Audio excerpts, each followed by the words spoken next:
Assalamualaikum warahmatullahi wabarakatuh. Selamat berjumpa kembali dalam mata pelajaran biologi bersama Pak Hedi Neposano. Kali ini kita akan membahas materi tentang jamur.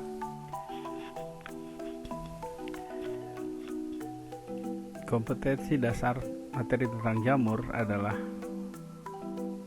mengelompokkan jamur berdasarkan ciri-ciri, cara reproduksi, dan mengaitkan peranannya dalam kehidupan. Kemudian menyajikan laporan hasil investigasi tentang keanekaragaman jamur dan peranannya dalam kehidupan. Jamur merupakan salah satu makhluk hidup yang berada pada klasifikasi makhluk hidup yang berada pada domain eukariotik bersama dengan tumbuhan, hewan, dan protista. Ciri-ciri jamur yang pertama adalah eukariotik, yang kedua uniseluler dan ada yang multiseluler, kemudian heterotrof, tidak berklorofil, dinding selnya tersusun atas kitit, menghasilkan spora, tubuh bertalus dan hidup di habitat yang lembab dan mengandung zat organik. Berdasarkan bentuknya, jamur ada 3 jenis. Yang pertama adalah jamur yang bersel tunggal yang kita sebut dengan hamir atau yeast. Salah satu contohnya adalah Saccharomyces cerevisiae. Kemudian yang kedua adalah bentuk kapang yang disebut dengan mold. Jamur ini multiseluler dan membentuk benang atau filamen hifa.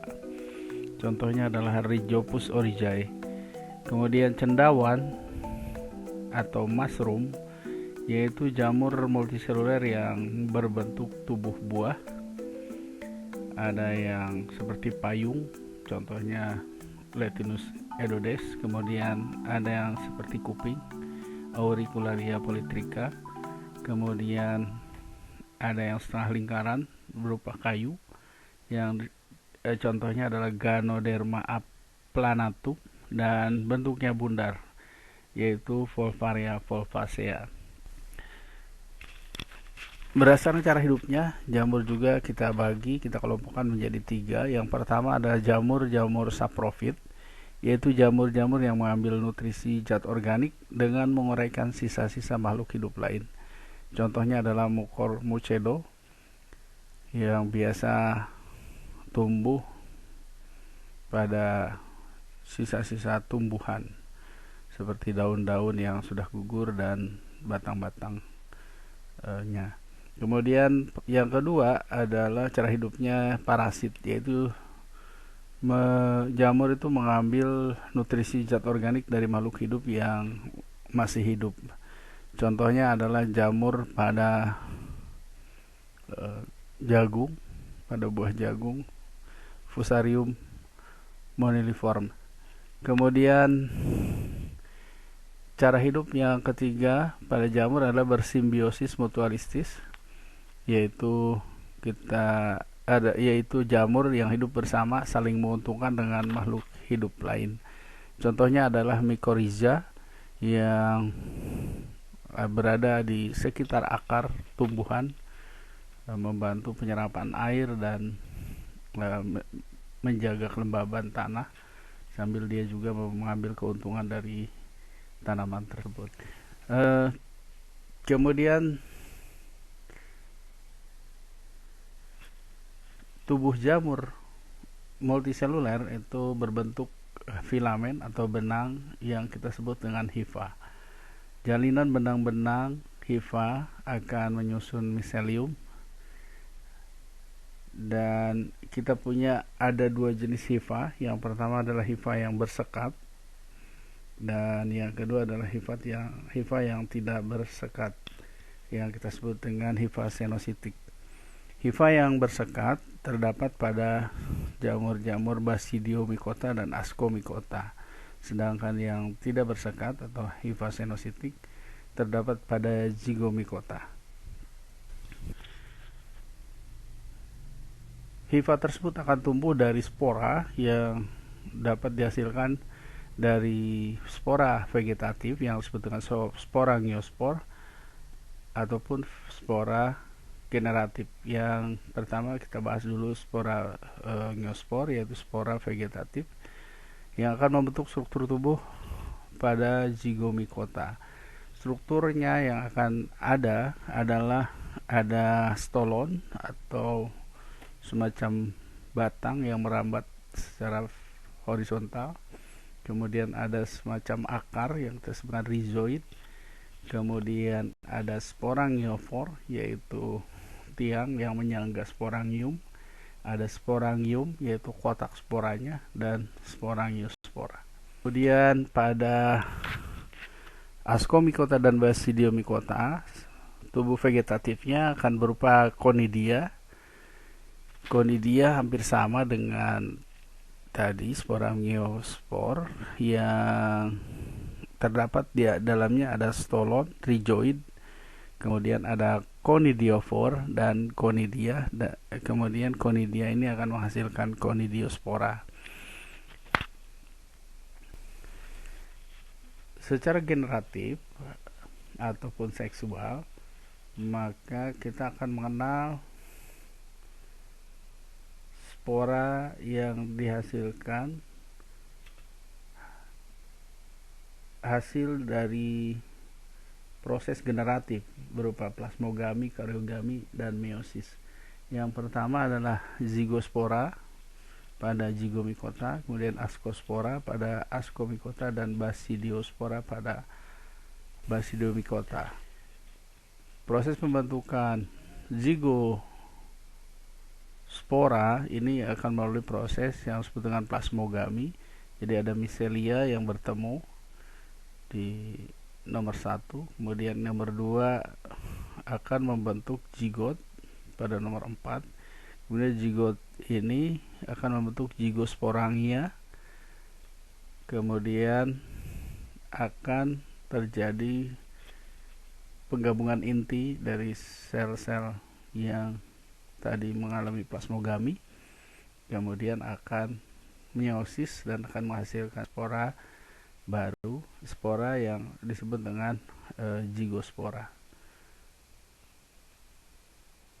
Perkembangan aseksualnya seperti tadi akan menghasilkan sporangiospora yang berkembang melalui miselium tanpa adanya plasmogami. Kemudian pada ascomycota hampir sama seperti tadi. Jadi ascospora itu akan terbentuk dari pertemuan antara ascogonium dan antheridium yang akan membentuk mengalami yang disebut dengan plasmogami, kemudian karyogami, dan akhirnya meiosis.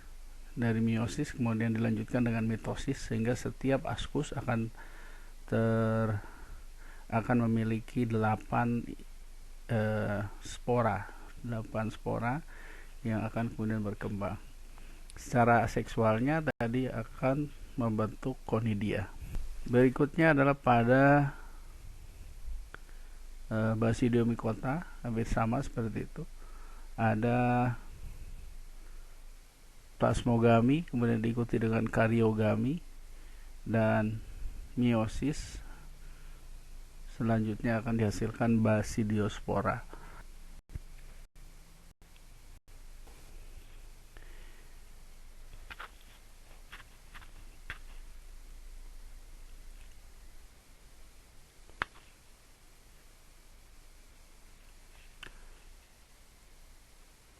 Pilum pada jamur kita akan mengenal ada 4. Yang pertama adalah zygomicota. Reproduksinya adalah dengan seksualnya menghasilkan zygospora, aseksualnya menghasilkan sporangiospor. Kemudian hifanya senositik atau tidak bersekat. Kemudian dinding sel dari kitin, memiliki haustoria untuk melekat pada inangnya, ataupun pada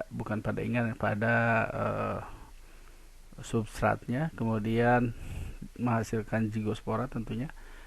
Contohnya adalah Rhizopus oryzae yaitu jamur tempe, Mucormus edo yaitu jamur yang pembusuk pada humus, kemudian Beauveria bassiana. Kemudian Ascomycota yang kedua, reproduksinya secara seksual akan menghasilkan ascospora, aseksualnya menghasilkan conidiospora. Hifanya bersekat dan berinti banyak, dinding selnya terdiri dari kitin, kemudian memiliki askus penghasil ascospora. Contohnya adalah Saccharomyces cerevisiae, Penicillium notatum, Neurospora crassa. Basidiomycota reproduksinya secara seksual menghasilkan Basidiospora, aseksualnya Conidiospora. Hifanya bersekat, dinding selnya terdiri dari kitin dan selulosa, memiliki badan buah atau basidiokap seperti payung atau lainnya, dan menghasilkan Basidiospora. Contohnya adalah Volvariella volvacea atau jamur merang, Amanita phalloides, jamur beracun yang berwarna merah, kemudian Ganoderma aplantum. Yang keempat adalah Deuteromycota, reproduksi seksualnya tidak diketahui, aseksualnya dengan spora, kemudian hifanya bersekat, dinding selnya dari kitin. Contohnya adalah Tinea vesicolor atau penyakit kulit panu, Epidermophyton floocosum, dan Trichophyton rubrum.